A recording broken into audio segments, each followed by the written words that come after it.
started. And hello, everyone, and welcome to this week's edition of the Just Us Marks Wrestling Recap Show. I am the Athletic Geek, joined on the other end of the tin can and string by CJ. Yo.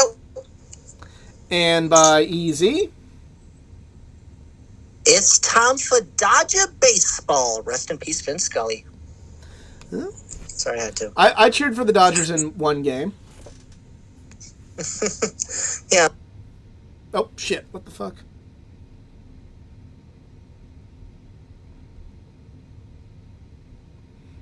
Hang on.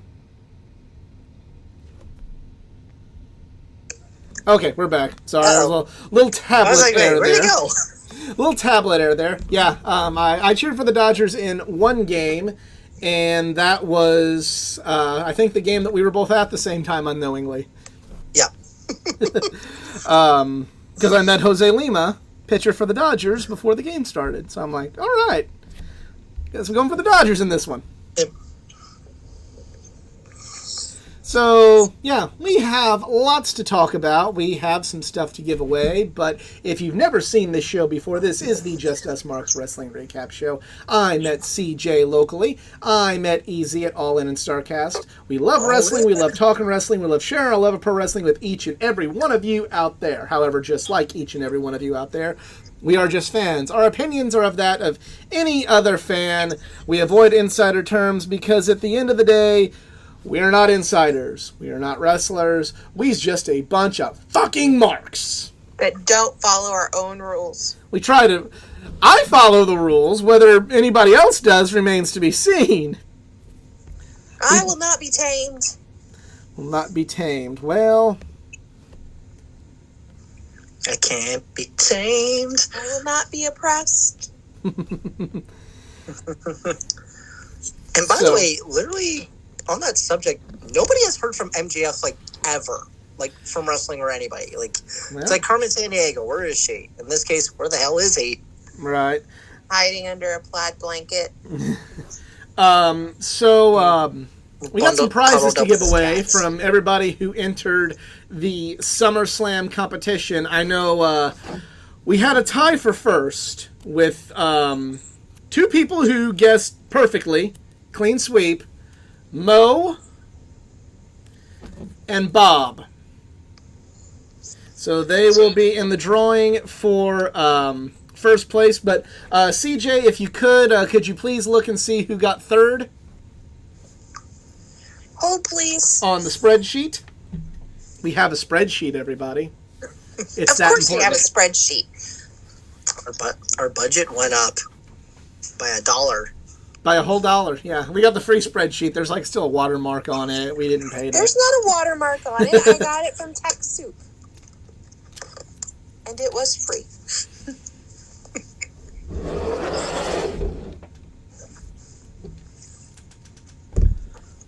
Run the biometrics on the spreadsheet because this is very important business. It is important business. It is very important. There's free shit for people, so... I take my Excel spreadsheets very seriously. Yes. Marcel's in the house. Thank you for joining us. Who's in the house? Marcel, Miss Ace from the from the live chat on YouTube. I know. Oh my God, we have real people in this show. I know, right? It's not all kayfabed, but we're still going to kayfabe it. Fun little thing. So won third place. So he won third place. So for that, he wins a comic book.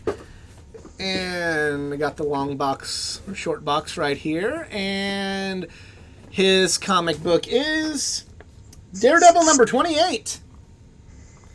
So, awesome.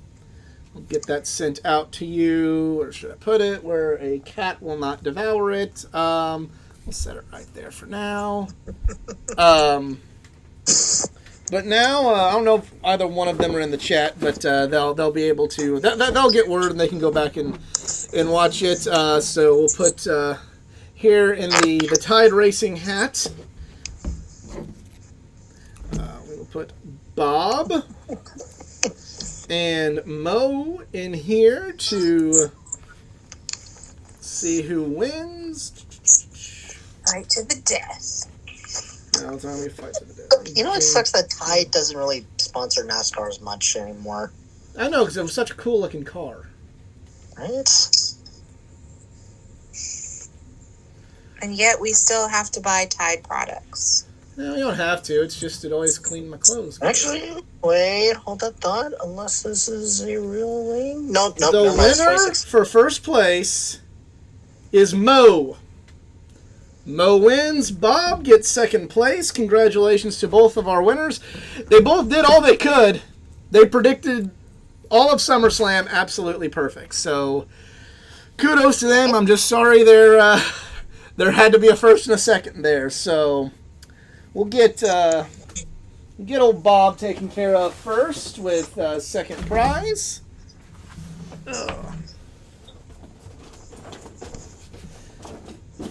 And his action figure is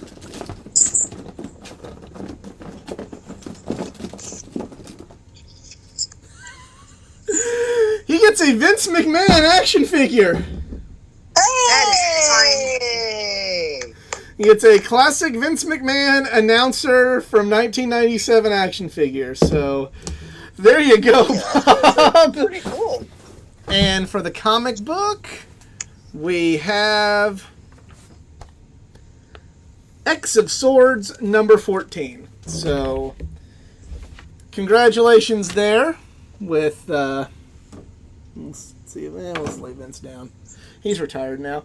Now Mo, who got first place. Lay down for anybody, pal. Lay down for everybody, pal. Except for when the Wall Street Journal finally reports on it, pal. No, he told him to fuck him. And Mo's comic book is Batman number 104. His figure is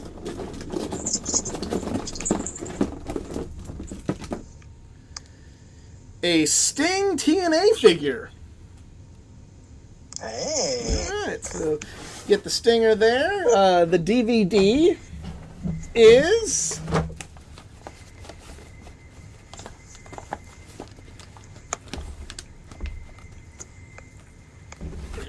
here's one. It is Two Falls to a Finish, a documentary of the history of British pro wrestling. So there's that. And the t-shirt. Gift that keeps on giving here. Let's see. T-shirt is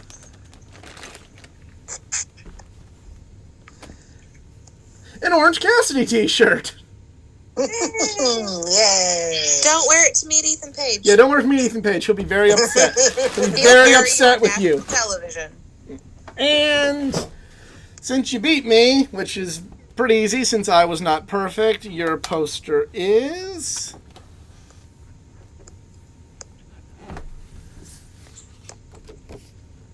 a Papa Shango autograph. Hey.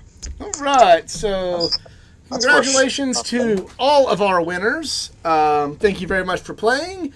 The next contest will be AEW All Out. Will be the next contest. So I'll get these set up out here. A month away.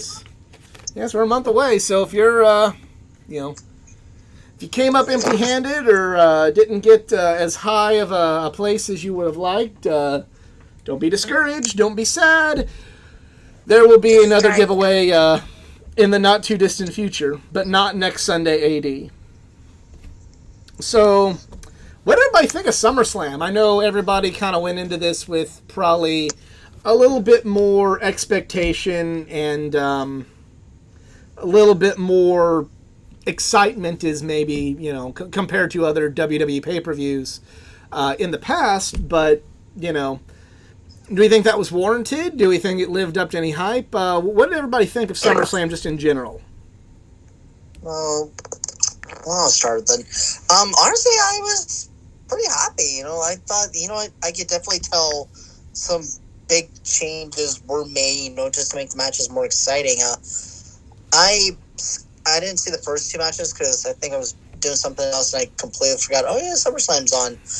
So actually, no. Now I remember. I was actually watching a pretty epic documentary on Netflix, which is another story. But sadly, I didn't see the Bianca Becky match. That was a good match. It was a very good match. I was very glad I didn't watch the Logan Paul Miz match. But I got in like halfway on the Bobby Lashley Theory match, which was pretty enjoyable, to say the least. And then the rest of the show, like it was a banger, honestly, to me. I thought the Mysterios and Judgment Day match was good, although I think the wrong person won, because honestly, Judgment Day should have won that, and then you have Edge come out to try to destroy everybody. Let's see, McAfee, Happy Corbin did not care one bit, and that was still a good match, though. Were they saying dumbass or bum-ass Corbin? Because I'm bum-ass like, Corbin. Bum-ass Corbin. He's a bum. Hey, Kitten, why don't you get out of there? Okay, so you mean to tell me that all this time they have not been calling him dumbass, they've been calling him bum-ass? He's a bum. He's like, his thing is he was a bum. You could have, but it would have been funnier if it was dumbass Corbin, but okay, sure, let's go with it. Also, did we really need a choir singing bum-ass Corbin? Because yes, we did. We absolutely needed the choir singing that. That is something we all needed in our life. Okay. Also, to Mr. Happy Corbin, Okada wants his coin slots back, by the way. Tag match was alright, actually. I mean, Jeff Jarrett, being fair and everything else. It was a great match. Liv Morgan, Ronda, I'm going to wait for all of you guys to say your reactions, because, okay.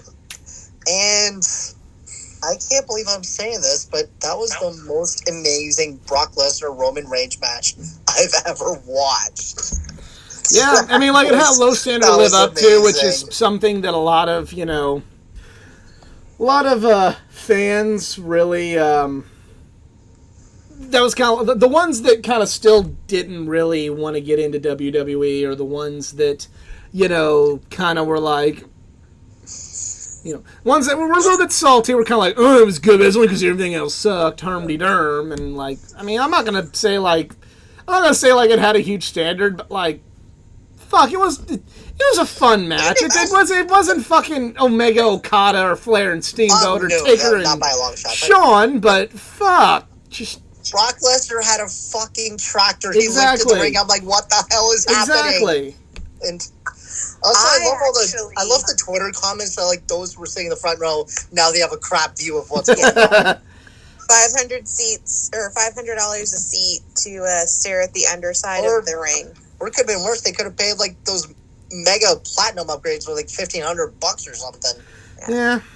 I mean, I get that, but, like, still, like, at the end of the day, wrestling is supposed to be fun. Ringside seats for AEW, WWE. It's like, no, I love bird's eye view of things. I'll get a floor seat, if the price is right for me. I don't get the floor seat. See, I only want a floor seat if I'm like right there in the front row, because if you don't have a floor seat, like if you have a floor seat but you're not in front row, you find yourself going. No. Like even tall people are like, hey, what's happening? Okay, I think I'm just going to watch this on the Titantron. Hey, I could have saved a lot of money for, Yeah. And didn't CJ said like she had a great experience last year at All Out? I did, but I missed a lot on the floor. When we went to Forbidden Door, we had like significantly better of a view, just kind of like perfect. You look in, there's the ring, there's the entryway. That was perfect. Yeah, I missed a lot being on the floor. Now, I got to see it because I had a pretty good view of, like, a big Tron, but I missed seeing a lot of it live, like, really, because I'm short. Well, maybe you should have went to guest services to get a booster seat. Well, I could have been some jerks and stand. I am very happy I'm over the phone because I know you'd smack me for that. Well, I'm also going to say this. There's also a sign that I'm sure you've seen before of uniting people through watching wrestling and uniting people through watching reggae. Oh, fuck that guy. Yes, thank you. Guy.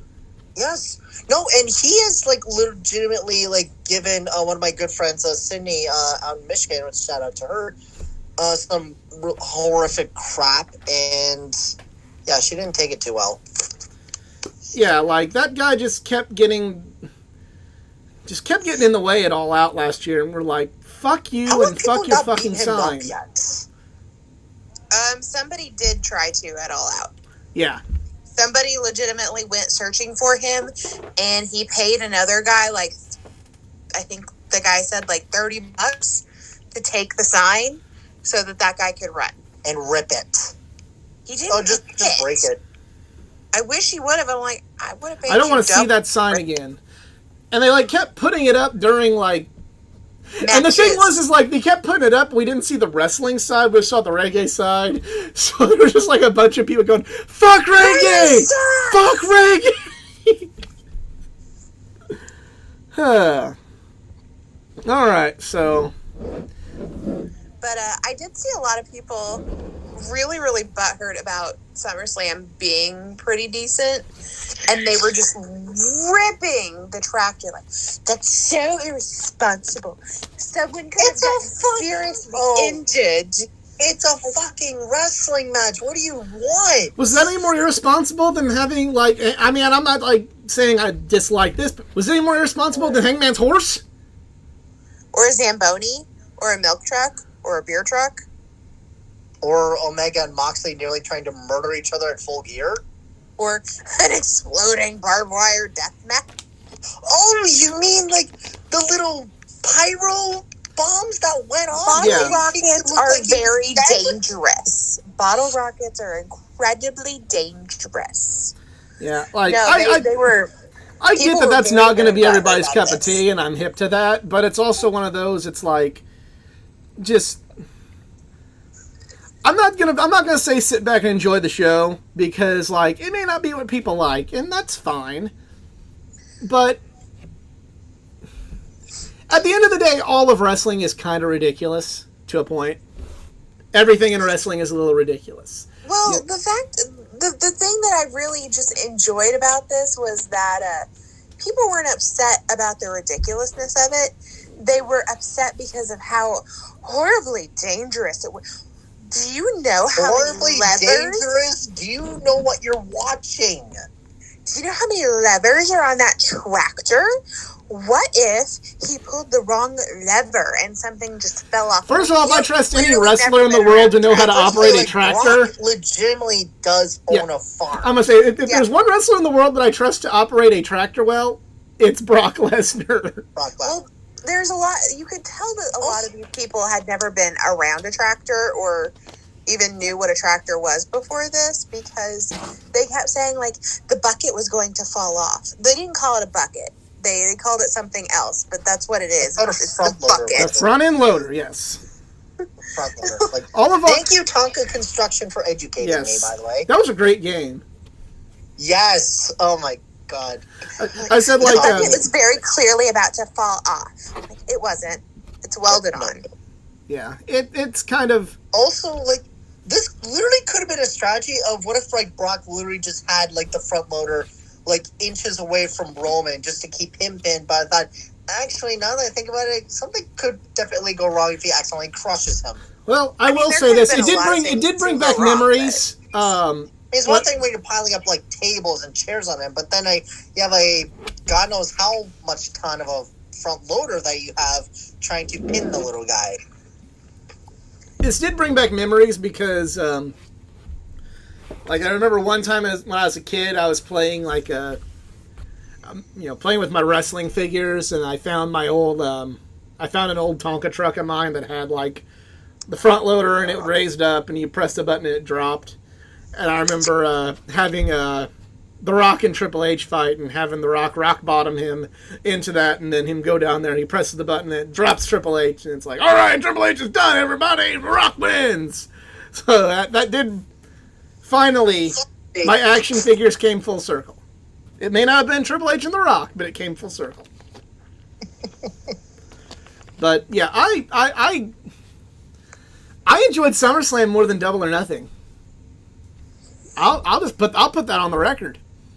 That's not me, before my subscriber count goes way down because why is we looking? That's not me saying that Double or Nothing was bad, but like a lot of things about that we complain about with WWE pay-per-views, Double or Nothing embodied.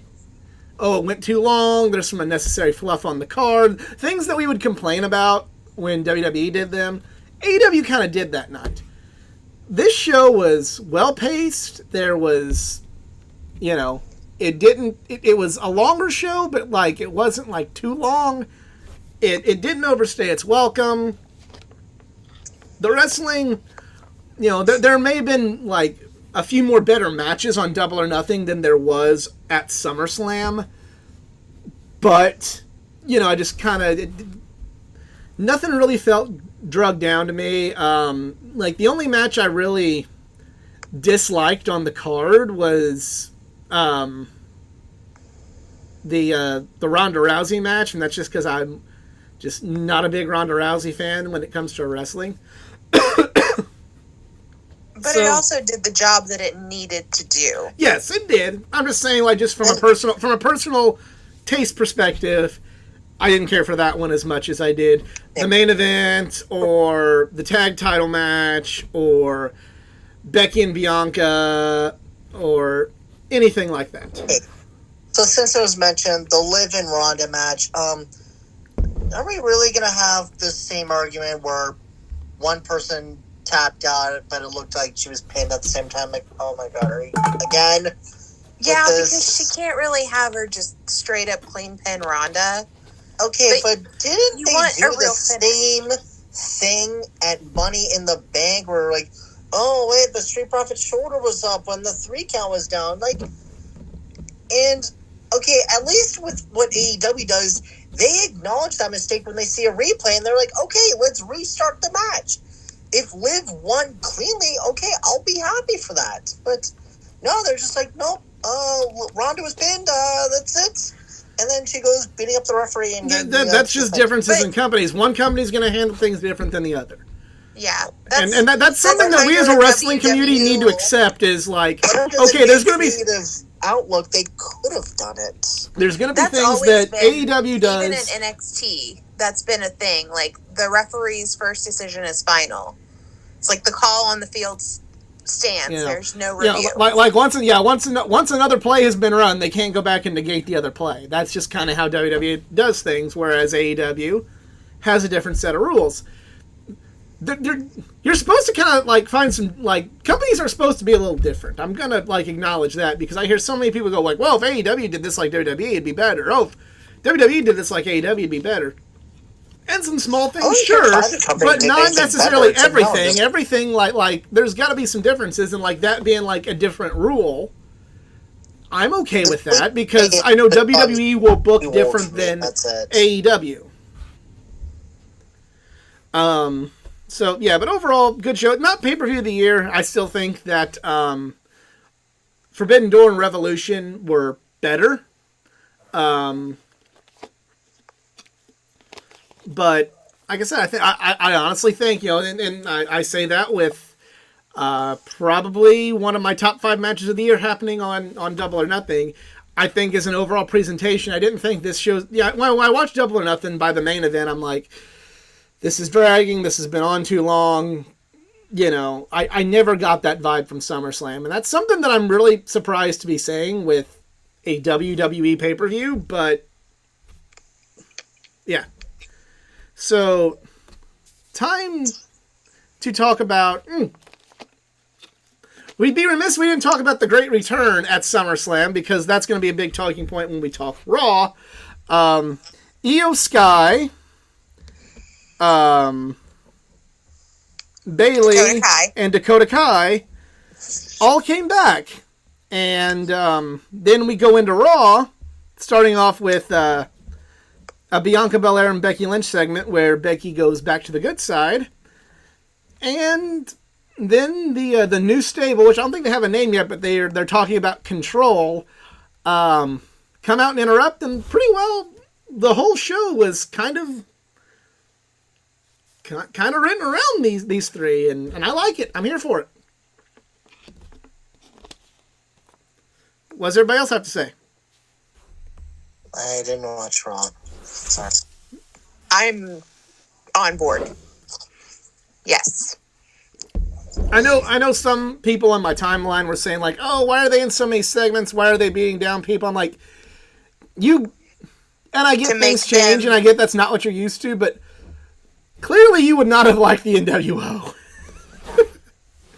Because that's what happens. When you want to establish dominance of a stable, that's what they do.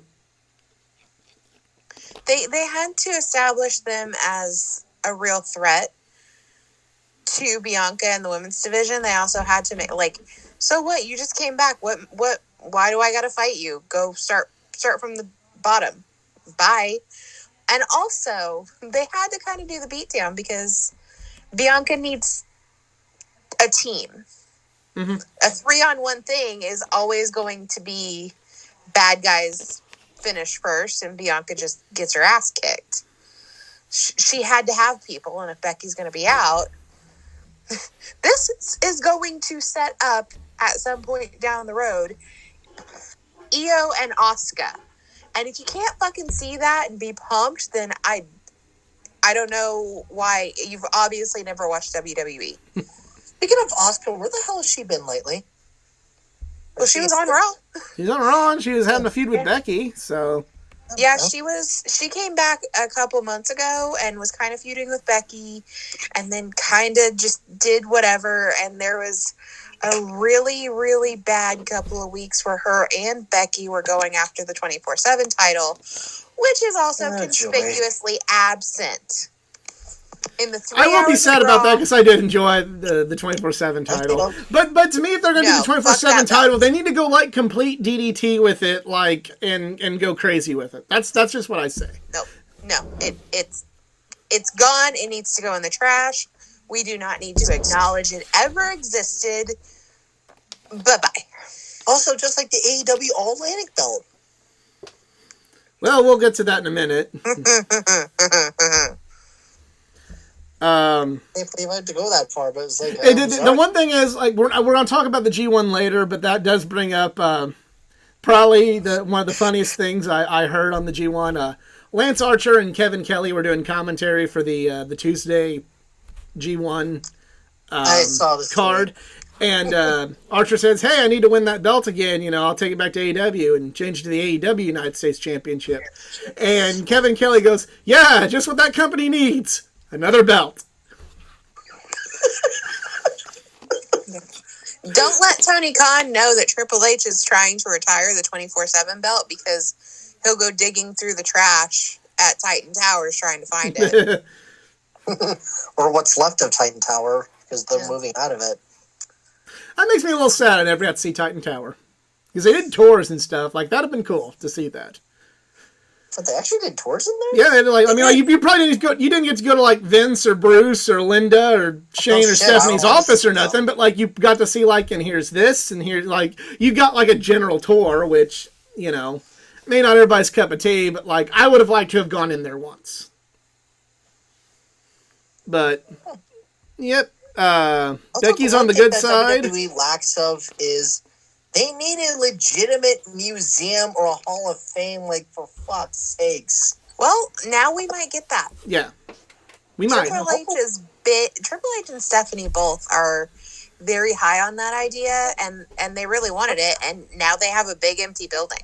I don't care if I have to go to Stamford, Connecticut, or maybe if they're going to build it in New York City, but you need a legitimate WWE museum. Like, come on. It'll either be in Connecticut or it'll be in Florida with the PC. Yeah.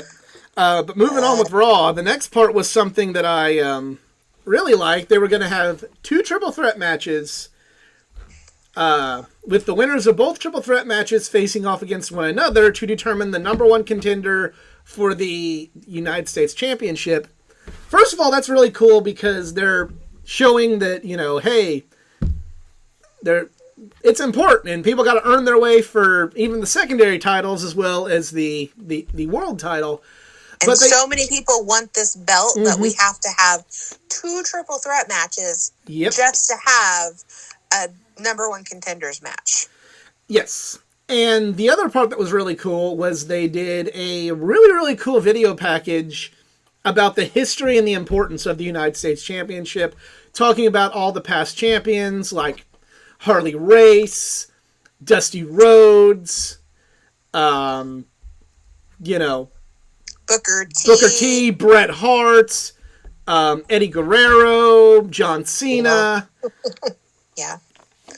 And what's more to this, they really acknowledge that this belt's lineage truly does go back to the NWA and WCW. They showed, pictures and little mini video clips of its time there, and they had little promos from each time period of all the companies that it's been in. Like, that's the lineage truly of this belt, and they acknowledged it, which they've really never done. Yeah, they've never made, with all the history behind both the U.S. and the Intercontinental title, in recent years, they haven't really made them seem important and, kind of said, hey, it's a big deal to win one of these belts. Look at all the people that have held this belt.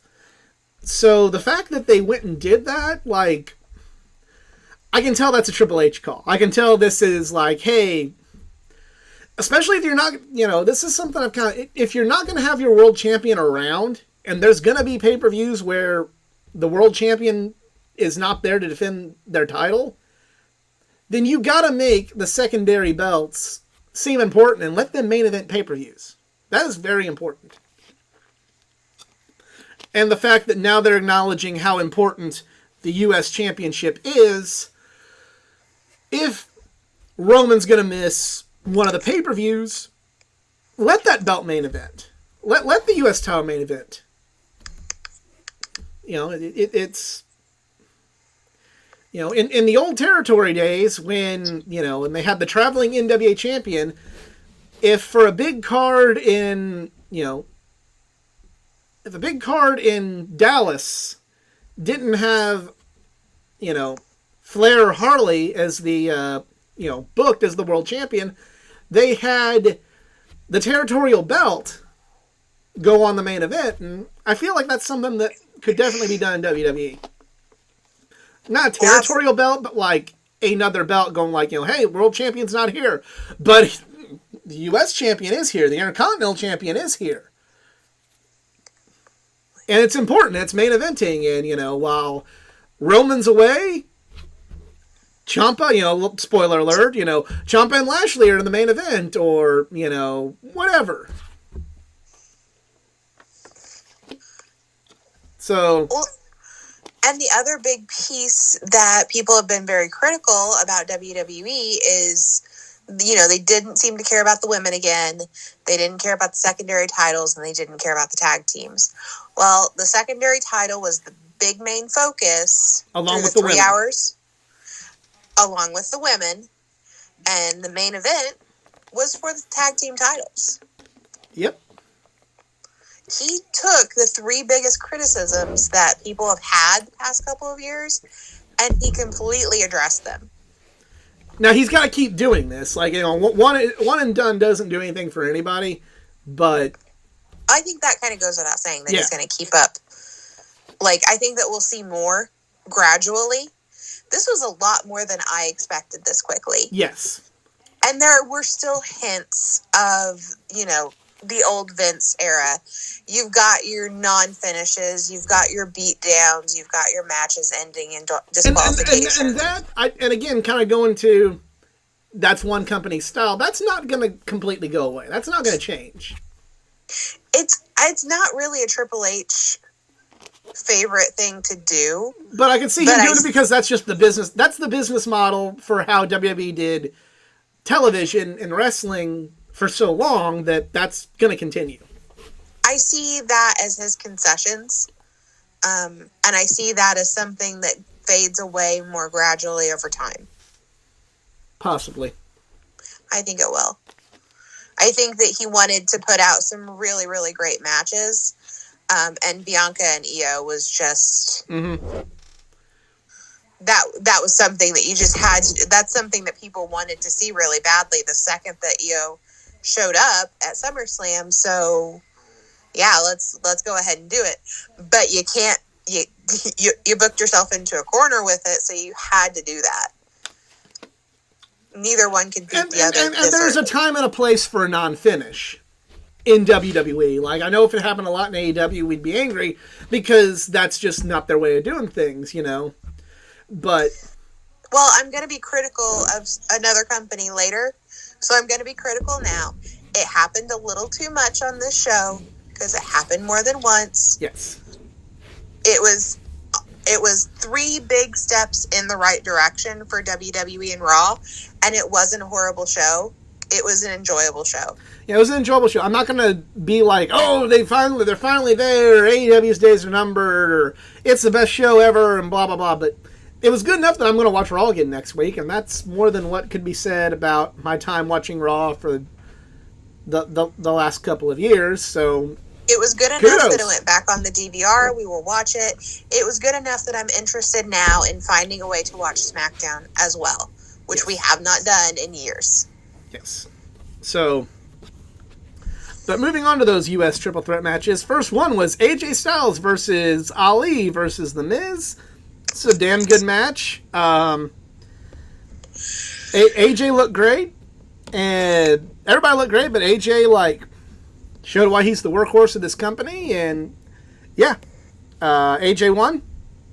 Really good match.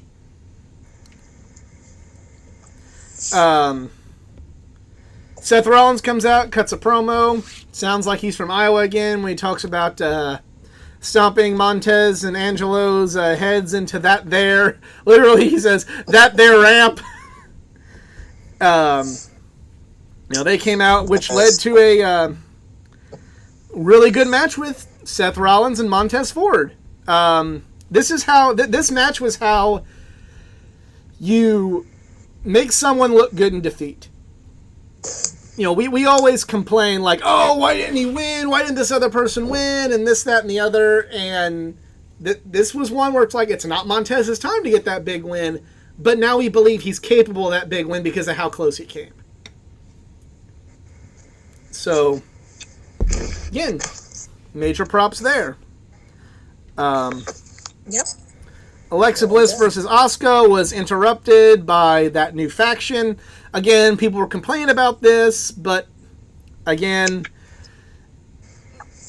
you want to make a faction look dominant and look like they're trying to take over and like they don't care, you know. I mean, this is what the NWO did. Oh, the Horsemen are wrestling the Dungeon of Doom. NWO comes out and fucks shit up. I mean, do we have the second coming of Absolution? I don't know about that, but you know, like everybody, you know, a lot of people say like, oh, they need to have a cool, you know, bad guy faction like they you know did, and they need to let them, you know, use them like, you know, the old days of the Horsemen and I mean, the NWO and Evolution and this, that, and the other. Like, well, this is what those factions did. They went and they fucked shit up when they you know, to make statements like this. This is how this was done. You know, if this is what you wanted, this is what you're gonna get. You know, Bullet Club did this shit.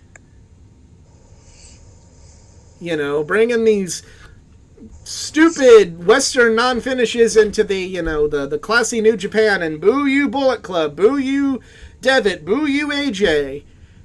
This is what everyone says they want. This is what it's going to take. Yep.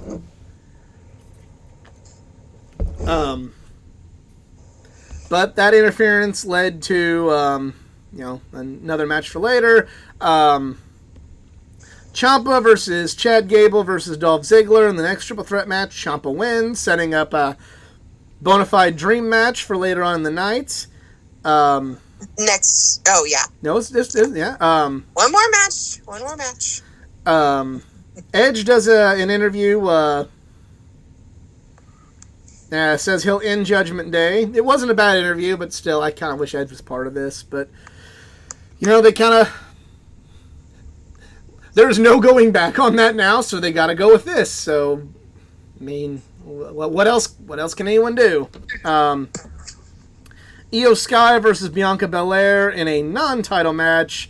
Also went to the no contest. See what I just talked about a few minutes ago.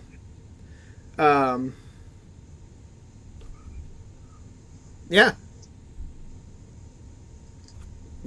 This is what's going to happen if you want the bad stables to be on the same level as all these other, villainous stables that we've had in the past.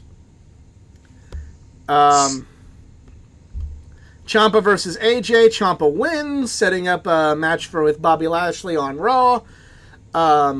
Really pulling for Champa in that. I like Bobby Lashley, but I'm really pulling for Champa in this one.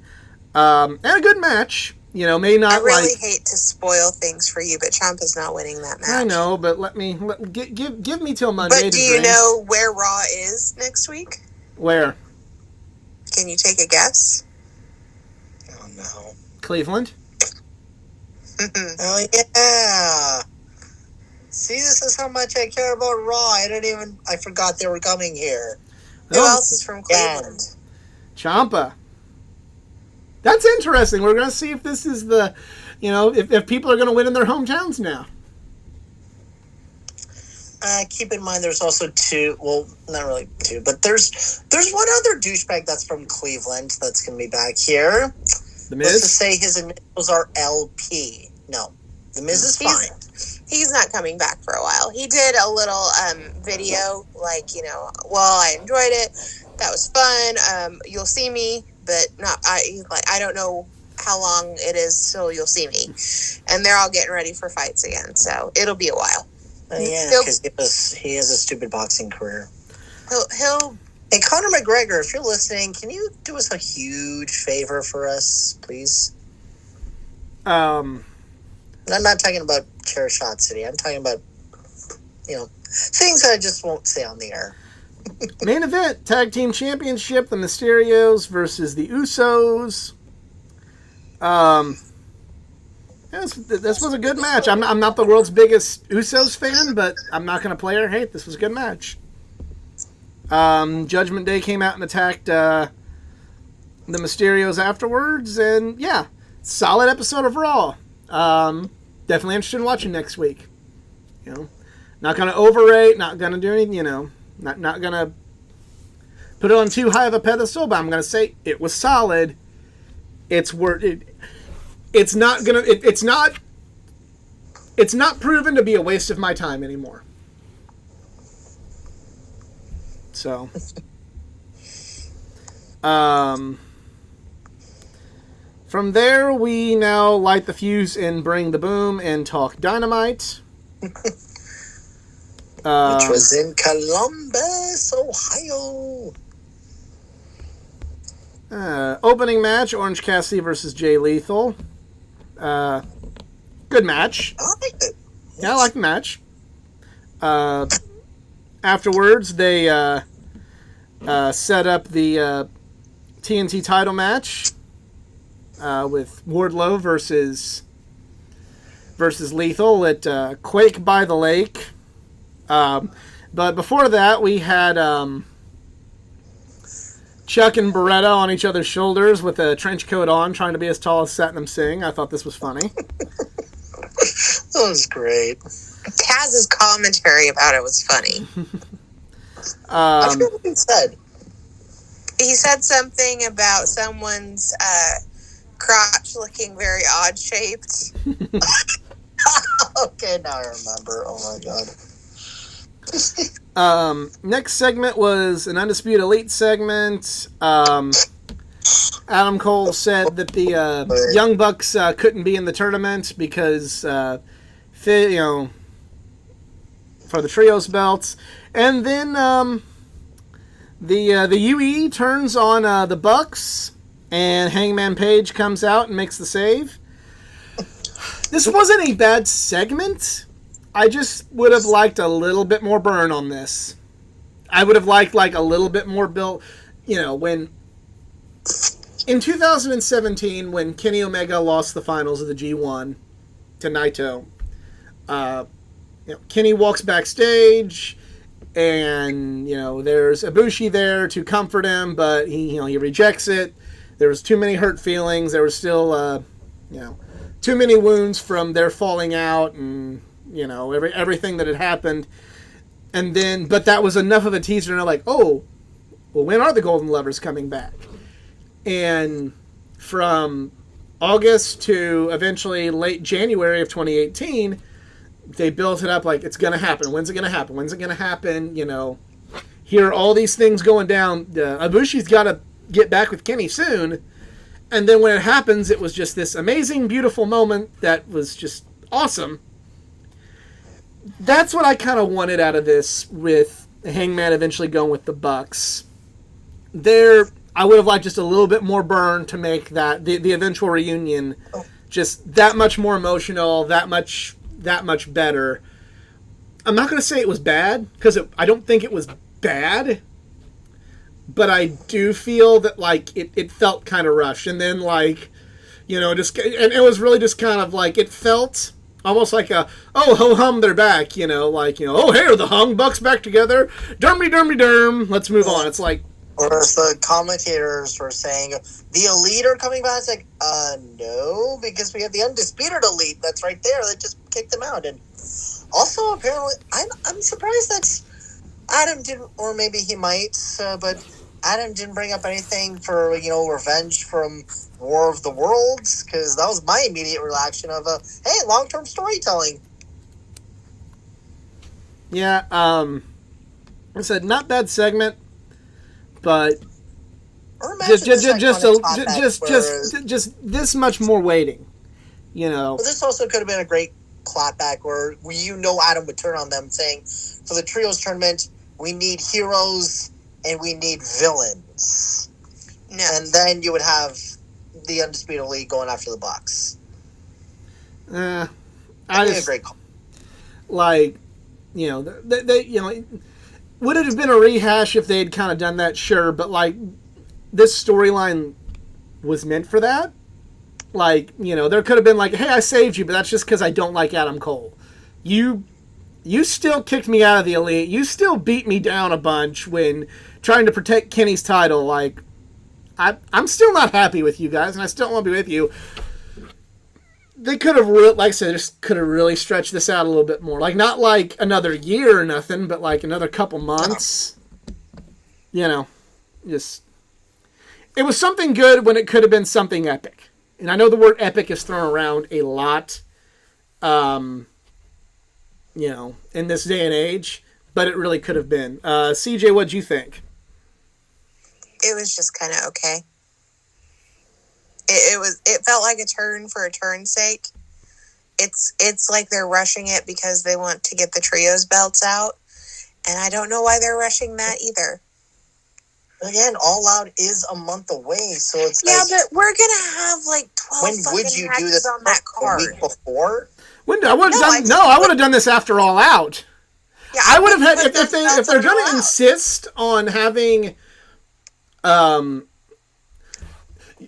are going to laugh at me, but like, again, to make this whole thing feel better, if Kenny is not back, I would have been like, oh God, what are we going to do? I guess we're going to go with Brandon, and I'd have had Hangman go with like the Dark Order, the people that never betrayed him and stood with him. You know, you could have still had both of those teams lose. You could have had UE win, and then you could have kept milking this for either Kenny or probably closer to Full Gear, have finally, all right, we're back. We're back with Hangman. You just didn't have to do it.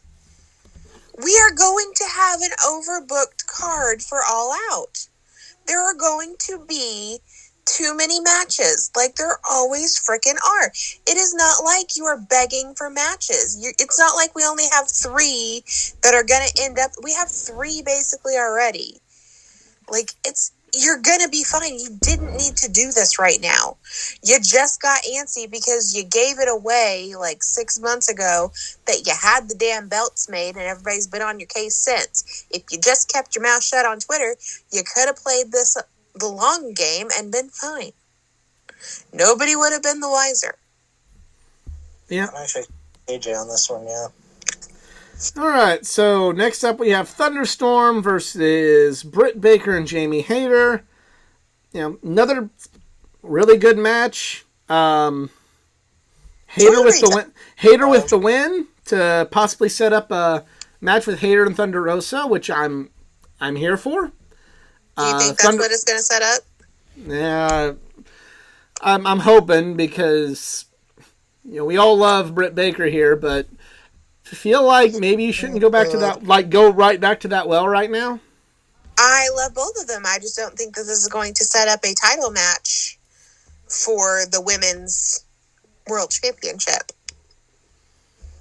This might be setting up under Brit and Hayter.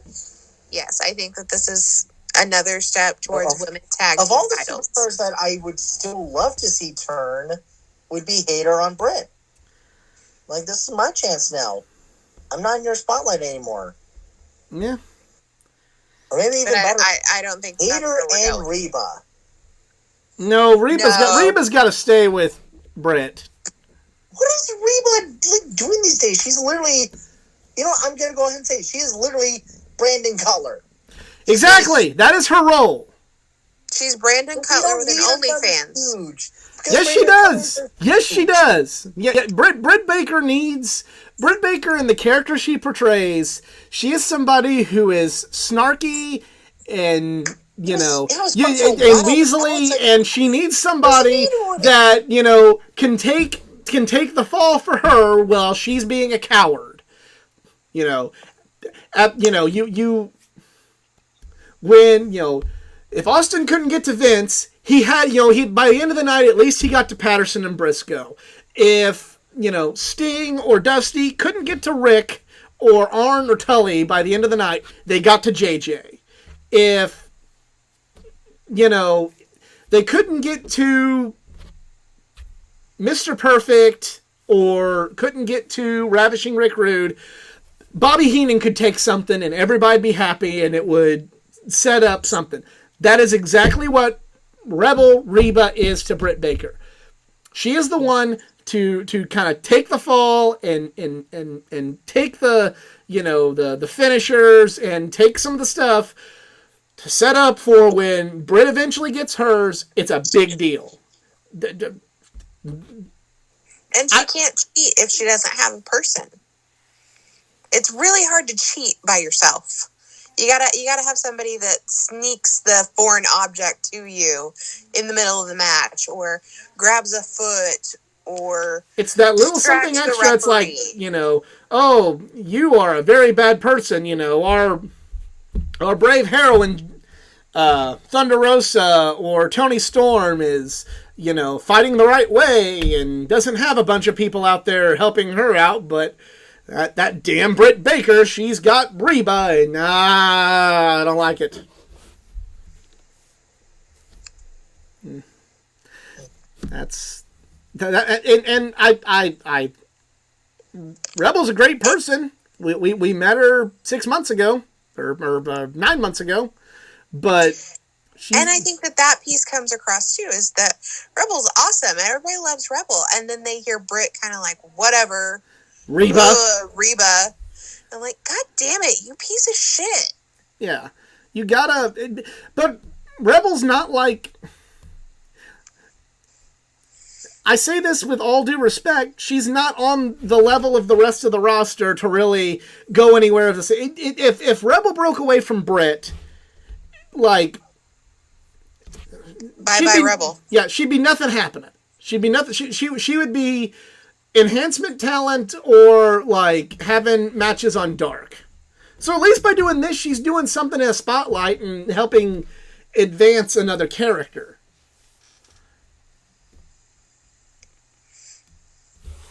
But, yep. CJ doesn't want to talk about this because Powerhouse Hobbs is in action and beat a local talent. And Starks came out, but was overzealous and got a spine buster. And Ricky Starks might be one of the top heroes in this company coming shortly. And also, Team Taz officially said that Team Taz is dead. Yep, Taz disbanded Team Taz, so sad to see that go, but... I mean, I will say as much. At least they ended it at a right time instead of just dragging it out like other stables were. So they ended it at a time where it's like, you don't find yourself going, man, remember when Team Taz was really cool? Like, okay. people are off doing their own things now, and it's time for a team Taz to end. And Taz is a good commentator. I'd rather Taz than JR. So, yep. Darby Allin interview where he's hyping up the coffin match, where he literally tattooed his hand for this interview, or for this angle storyline. There, I broke my own rule there. I try not to. I told you. We all slip up, but we try not to. Brody has a "Here Lies Darby Allin" gravestone tattooed on him, and Darby has a bunch of words that look really fucked up on him, but it's Darby Allin, so we expect that kind of shit out of Darby Allin. Matt Hardy versus Christian Cage. Much better than their previous encounters from about a year ago, but still nothing to write home about. But it was just kind of a, keeps making Christian look better on the bad side of things, which he's knocking it out of the park. And this is a money match that's going to be huge at All Out. Huge. I hope they save it for All Out, because this will be big, and this is a storyline they could run with for 6 months to a year. Christian wins.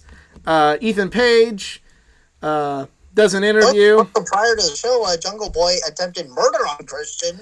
Yeah, that also happened. There was attempted murder. But Ethan Page criticized the fans, criticized people who cheer for Orange Cassidy.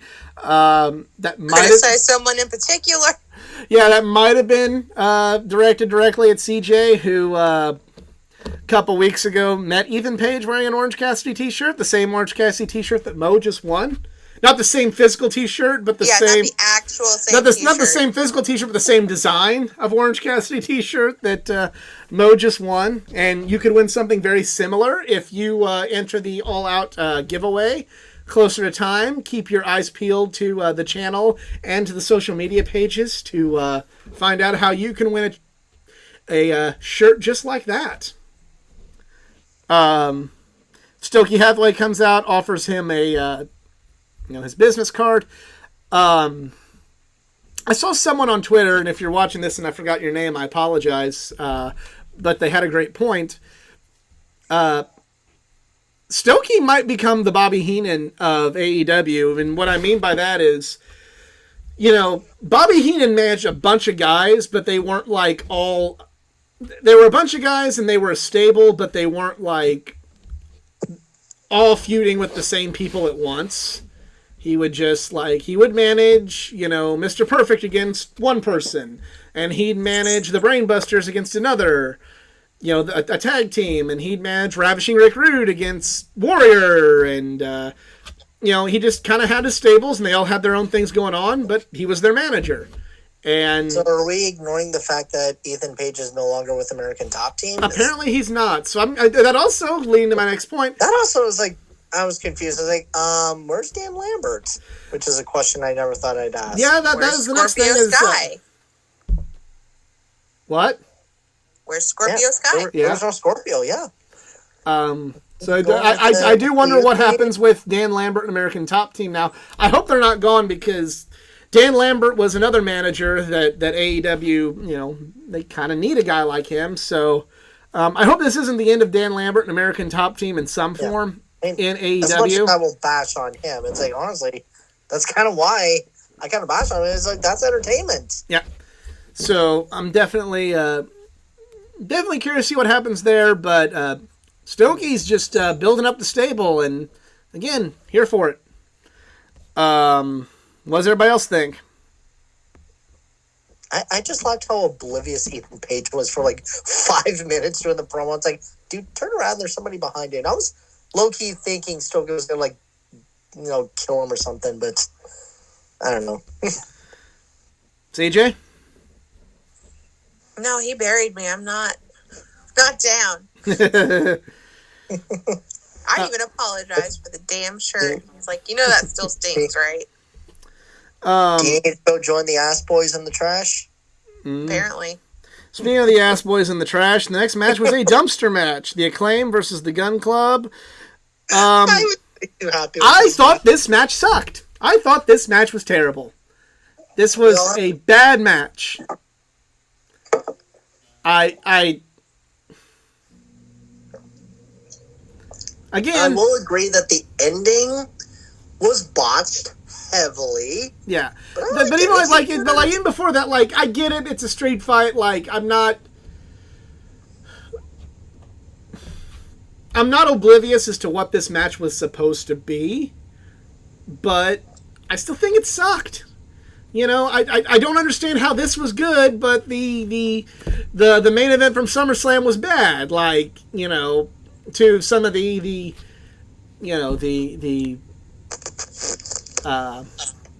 guardians of what is good wrestling in the IWC. Like, what made this one good and the other one bad, other than the letters on the company? Like, I mean that sincerely. Are easily entertained of dumpster fire teams. Like, it's just a shame that we weren't in Cleveland or Cincy. I mean, Other than, again, Ohio State football can go as a little bit overrated, but that's just me. I just... Like, the right team won. You need, like, a bit, you know, it was, you know, it did hit the basis of the right team won. You needed a strong win like this. You needed some, like, a statement like this. That's fine.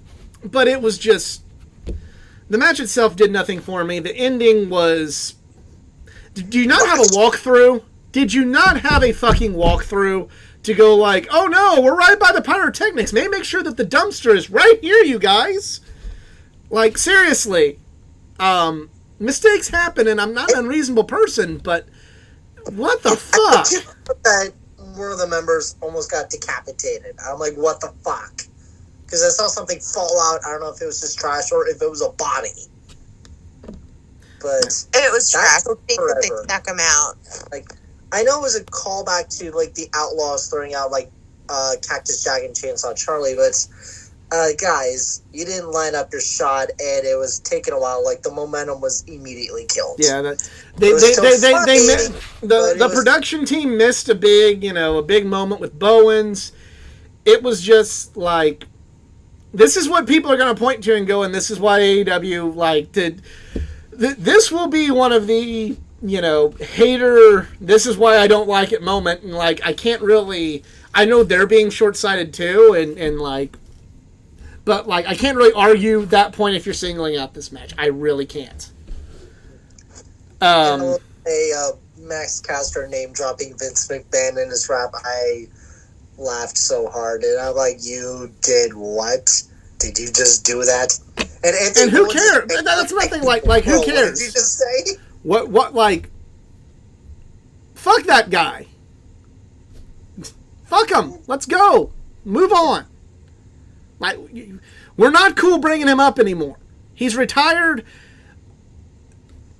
Some toxicity may be gone from the business now. Move on. The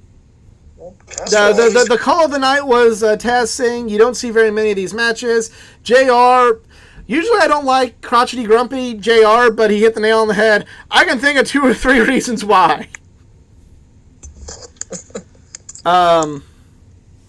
Main event time, Wheeler Yuta versus Chris Jericho. This was a damn fine match. Yuta's... Fuck, he's so good.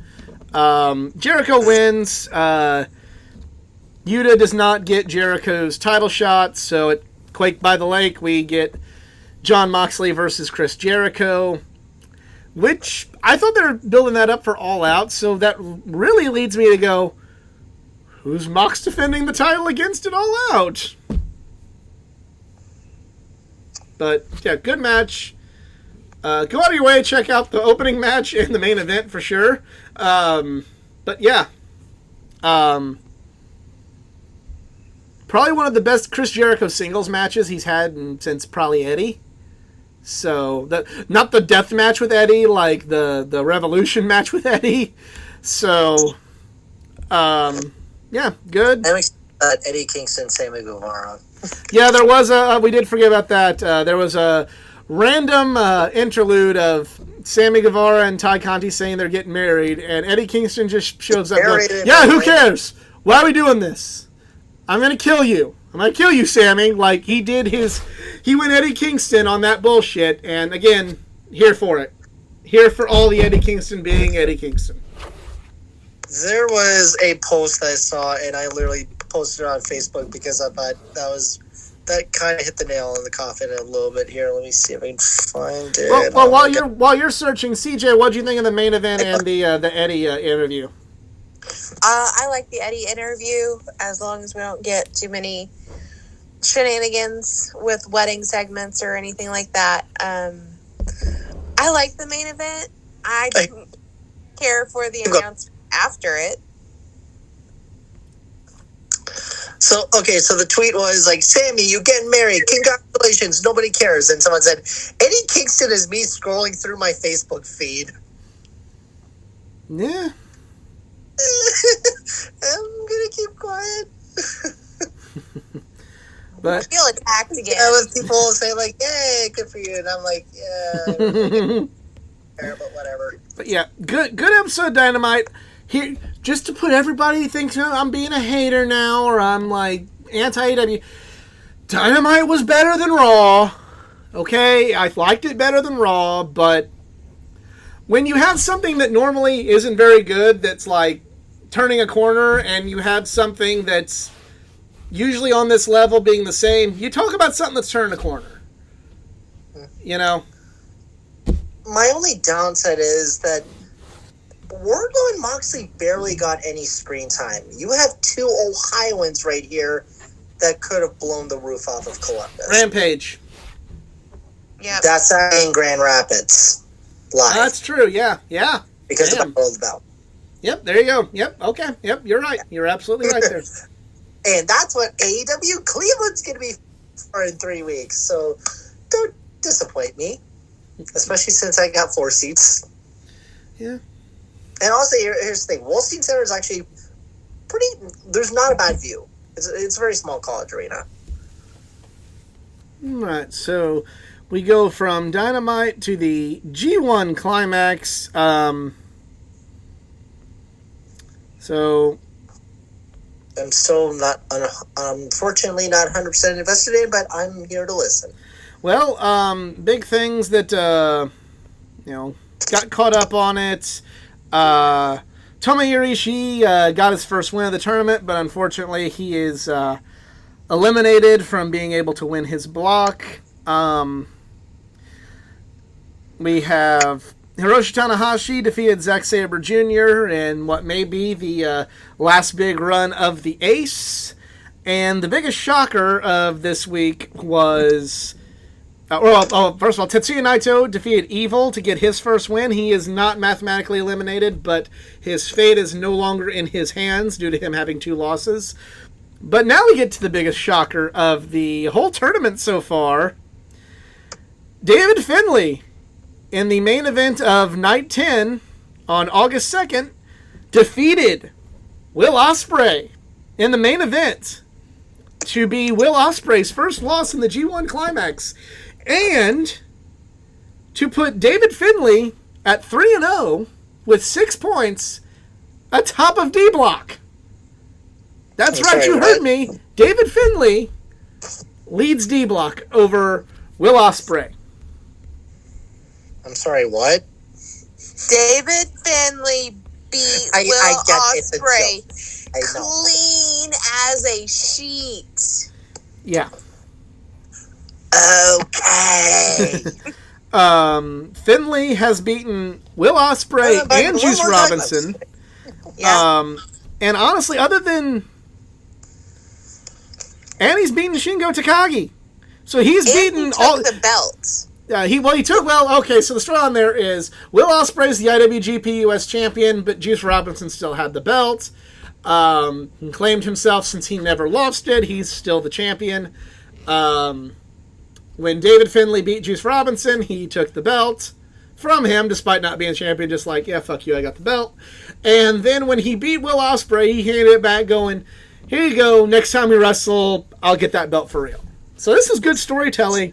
And, like, Finley hasn't clinched it yet. Like, if he goes on a losing streak, you know, Shingo or Juice or Ospreay could still take home D-Block.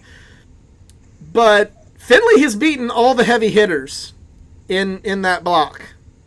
Well, and they told a really interesting story where it's like Finley doesn't have a break early. His break comes at the end. So he's like, he's wrestling. He's not in a break, so he's not rested, but he's still like, he's got all this momentum going in. Like, he's got more matches. He's in the lead. He's got all this momentum going into these last few matches, and then he can just kick back and watch where all the other dominoes fall. Like, he's on a freaking hot streak in this. Yeah. I don't think he's going to win the whole tournament, but, like, I feel like there's a possibility. They really want you to think about it. I mean, there's going to be a lot of, because it's meant like, while Finley be won just by winning the block, he's already like on another level than where he previously was. I have a hard time believing that Finley's going to win the whole tournament over Jay White, Tanahashi, Okada, Sonata, ZSJ. That's kind of why I don't think he's going to win the whole thing. But on the flip side of that, if Finley wins the block, you know, that's a big fucking deal. Like, that is, you know, that is somebody that, you know, drafted in the top 5, making it to the conference championship game and going, hey, we might be a force to be reckoned with now. So, yeah, really interested in this story. Really interested in seeing how far this goes. And, you know, right now, as far as the standings in Block A, Okada leads with 6 points. Block B, Jay White wins with 6. Block C, there is a 3-way tie for first place with Tanahashi, Zack Sabre Jr., and Hiroki Goto, all with 4 points. But Tanahashi does have the tiebreaker over Zack Sabre Jr., so if they ended a tie, it goes to who won the match. Tanahashi would get it, and as we stated, Block D, David Finley leads with 6. So, yeah. Still don't know how I feel about the 4 blocks, because there's, like, not as much, you know, with the blocks wrestling every other night, like, there's that real increased sense of urgency, because, like, everybody's wrestling every other night. You're like, oh, you gotta get your wins now and everything, but, They've done this to probably make it easier on the wrestlers' bodies, which I guess we can't really fault them for that. So, yeah, things are heating up with the finals going to be on August 18th and August 17th being the 2 semifinal matches. It's getting big, getting real big, and yeah. That is it for us this week. I want to thank all of you for watching, be it live on Facebook or here on YouTube. If you enjoyed, please give it a like, share, subscribe for more content, not just from the world of pro wrestling, but from the world of comic books, gaming, anime, and all things geek culture. Follow me on my social media pages, facebook.com/athleticgeekA9, Twitter athletic_geekA9, Instagram athleticgeekA9, and if you have money that you would just assume throw in the garbage, don't throw it in the garbage. Put it on my Patreon, patreon.com/athleticgeek89. CJ, do you have social media? Yes. Give us money and the accountant will handle it at CJTmall0. Yeah. And CJ's accountant, so you can trust us. And EZ, do you have social media? Yes. You can follow me at the Twitter at Eric Zarns at ERIKZARINS. So, and also if you're in Cleveland, August 24th, I'll be at AEW Cleveland at the Wolstein Center. So after I missed those guys on my birthday, but that's whatever. And no, I'm not going to be at WWE Raw in the Rocket Mortgage Fieldhouse. No, I have work. I don't really want to give WWE money at the moment. So yeah. All right. Well, for Easy and CJ, I am the Athletic Geek. We are just Marks, and we're out. You have a good one.